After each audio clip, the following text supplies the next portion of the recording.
Greetings, community, and welcome to Entropy Comics and another edition of Kevin's most anticipated reads tomorrow for New Comic Book Day, 7/16/2025.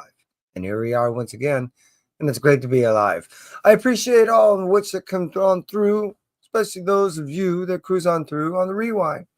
Thought you would only be half as much fun as it actually is. So without further ado, let's go ahead and jump right on into it. Starting off with IDW. IDW Publishing is going to go ahead and give us, once again, Teenage Mutant Ninja Turtles, issue number 10.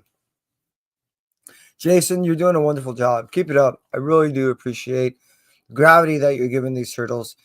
We're playing with more psychological issues and more psychological story than we are just with the action and adventure that we've been getting. And what we used to and traditionally used to when we see Teenage Mutant Ninja Turtles. I can't express to you enough that this is not the Turtles of yore. This is the Turtles of the future, in the sense that we're going to get these Turtles of more PG-13 than almost are. It's outside of the lack of gore, I guess. The content in itself, especially when it comes to psychology, the fact that we're dealing with real, almost seemingly life issues, these Turtles are not quite the stories that Eastman used to tell, even though it stands so well about on these shoulders that Eastman first started. It doesn't forget at all that the base that these Turtles came from, if anything, it really augments the base in which that they first stood upon. Jason is doing a wonderful job in the writing. I can't express to you how much I've been enjoying the reading. And yeah, the art has really been directly reflecting it. It's been dark. It's been really green. But overall, it's just been really enjoyable as a read. I've been a small Turtle fan of the past. I'm quickly becoming a great Turtle fan of the present. IDW, Teenage Mutant Ninja Turtles, issue number 10 on 7/16/2025. Highly recommend if you're not already reading it. Let's cruise out from IDW and let's talk about over at Whatnot Massive. This is a company that I really don't read much from. I'm not quite certain exactly how much they publish, though they do seem to be published some of the stuff in which that I thoroughly enjoy, which is the books of my youth. One in particular is I Lie Popeye, issue number 5. This finishes out the series, and it's been a wonderful retelling, I guess, if you, for a lack of a better term, it's kind of a reboot, but it tells it in a different way, in a different manner that does honor some of the traditions of where the character initially came from, but at the same point, it does retell it in a way that some of these characters were once villains that are now heroes, never possessed certain powers as they do now. It does give the story a little more pizzazz. It does give the story a little bit more of a hardcore feel to it too. And what I really do enjoy overall is it does give a present feel to a real old story that can be enjoyed by many of both older, like myself, and present day readers alike.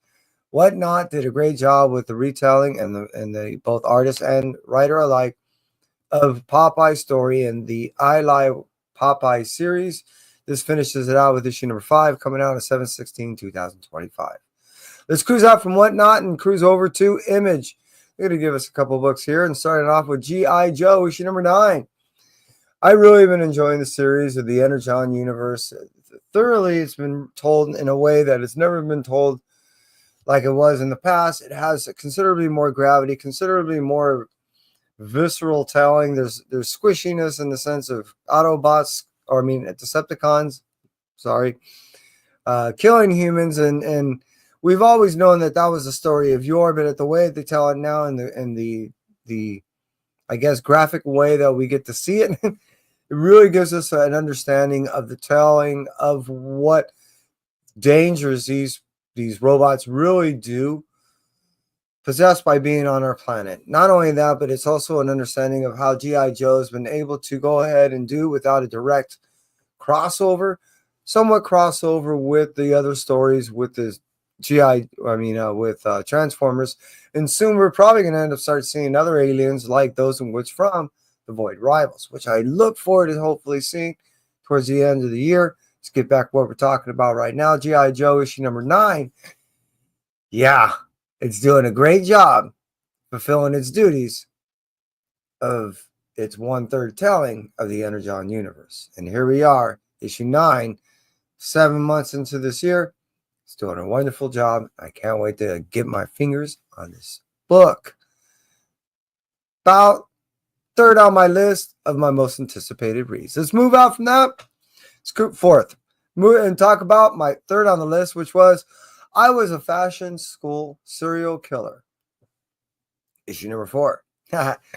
Doug Wagner does a wonderful job telling these and Hiller telling these massively bloody and gory and psychological serial killer style stories and tales that really fascinate me. One, I guess, the way it's presented. Two, how now they are interlinking to one another, and I guess 3, overall, how formatted these stories are, and it's telling with an overall message that seemed in direct contrast of how some of these stories initially come about. Yeah, those 3 things above all, which are just 3, are the things that I really enjoy reading almost any Wagner book. And every Wagner book I can get my hands on. This one in particular is just wild.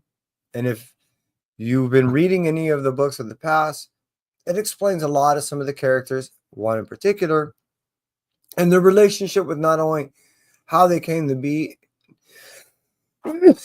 and how they affect those around, but those future that they tend to assist, and other tales that have actually happened in the past. I know that seems odd, but if you are a Wagner fan and you've been reading some of his other stories like Plastic and Vinyl in particular, you'll know exactly what I'm talking about when it comes to this story in particular. I recommend all. You can start with any of them. They all interlink in some small manner, but they are all independent stories in particular. This one that I'm talking about, I Was a Fashion School Serial Killer, issue number 4, is probably one of those that, as they all do, really took me by surprise, and I just can't wait to get my hands on this one, as issue number 4 is 3rd on my most anticipated list. Moving on from that, let's talk about Redcoat, issue number 13. I know this sounds funny, but yeah, oddly enough, this is number 2 on my most anticipated reads on my list.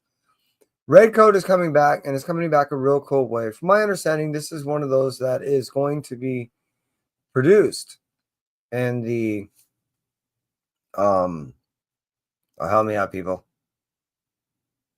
Ghost Machine universe. Thank you very much. Appreciate it. Yeah, this is outside of Geiger that's supposed to be coming out in the beginning of the year, to my understanding. The Redcoat is actually being looked into be produced right now. I believe this stuff is being storyboarded to figuring out how to produce it. In particular, I know how this stuff works out. More than likely trying to negotiate a budget and so forth. I'm looking forward to it. I digress. Issue number 13 comes out on 7/16/2025. I love how the story starts out because it starts out the same way every time. Has the same dialogue, same delivery every time.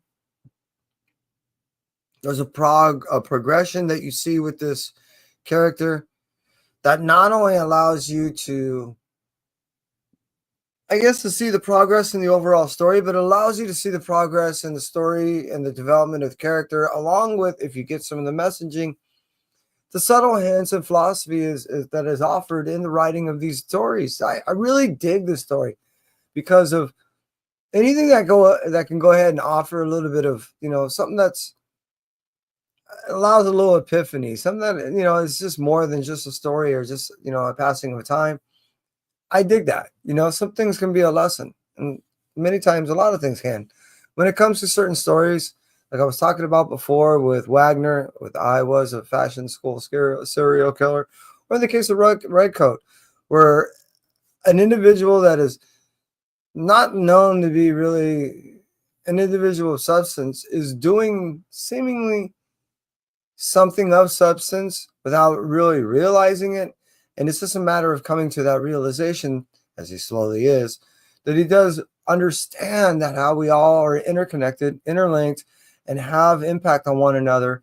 And to that degree, can make this world better. And that's what this individual with the name of Pure, who considers himself anything but, seemingly comes to the many epiphanies that he seemed to be striving to do his name justice. That's all I could really say about that. But hey, Red Code issue number 13, seeming like this is a way it's coming out onto its new volume. And I can't be more, really anticipating other than one other book coming out tomorrow, and that is soon to come. Moving on from my Image, let's cruise out for, I almost said Image. Moving on from Image Comics, and let's cruise over to Marvel. Marvel Comics is going to bring us first Death of Silver Surfer issue number 2. As we well know, it's not really the death of Surfer, as we well guess, but of another seemingly. And I'm looking forward to see how this actually works out, because seemingly we have a god that, or one of which, that started in this universe, seemingly one of the most powerful entities that there was, and always coming across as one of the more weak and punching bags in the Marvel tales. I'm looking forward to actually a reboot of this character, and Death of Silver Surfer might just do this character justice. Just saying. Moving on from that, let's go talk about actually in the sense of Silver Surfer making his own imprint and evolving in his own way into how he's perceived in the Marvel Universe. I'm looking forward to that actually be a little more significant than what we're going to see, which is no kind of mystery, to see exactly what ends up transpiring with Galactus, both of which I really am curious, but more of which I am curious of how Silver Surfer's progress from here goes. And I think we're going to get a little taste of that in issue number 2 coming out tomorrow for both me and you. Let's cruise out from that story and let's talk about Eddie Brock Carnage issue number 6.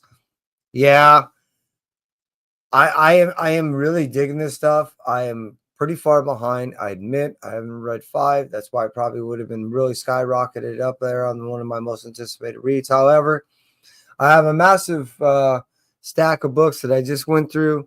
As far as my unboxing, I am looking to do a massive amount of reading and logging in books. So once I get to 5, I'm sure 6 would have been one way up there for right now. It's going to be kind of backlogged, but it doesn't mean that I ain't looking forward to reading this. I've been enjoying the series, and this story in particular, as far as how it's been told in this series.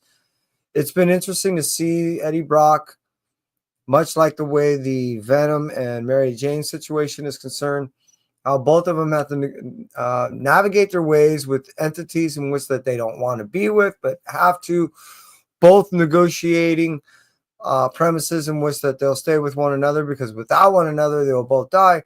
I love that idea, and I like the fact that it's coinciding with one another, both Eddie Brock and Venom in the storyline, and seemingly at the same timeline. It's kind of cool, because it kind of reflects on how they're independent on one another and independent of one another. But I'm sure we're going to see the two smash again at the end of this year, from my understanding, coming around November. So it does work out that how these two are working out together. Eddie Brock, Carnage, as far as issue number 6 is concerned, if it wasn't for the fact, like I said, I haven't read issue number 5, would have been way up there on my list. Let's move on from that story and talk about Godzilla Destroys All Monsters. Or Marvel Universe, actually, but I'm just killing it. It's one of my favorite movies. Anyways, Godzilla Destroys the Marvel Universe. This is actually a 1 of 5 issue miniseries. Now we're going to get a touch on and how he's. I really am a massive Godzilla fan.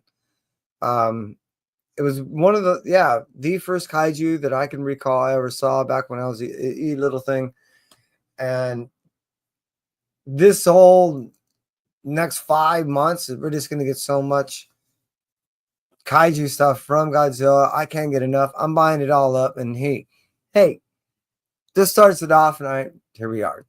I'm tongue-tied. Just saying. Godzilla destroys Marvel Universe, issue number 1 of 5, coming out 7/16/2025.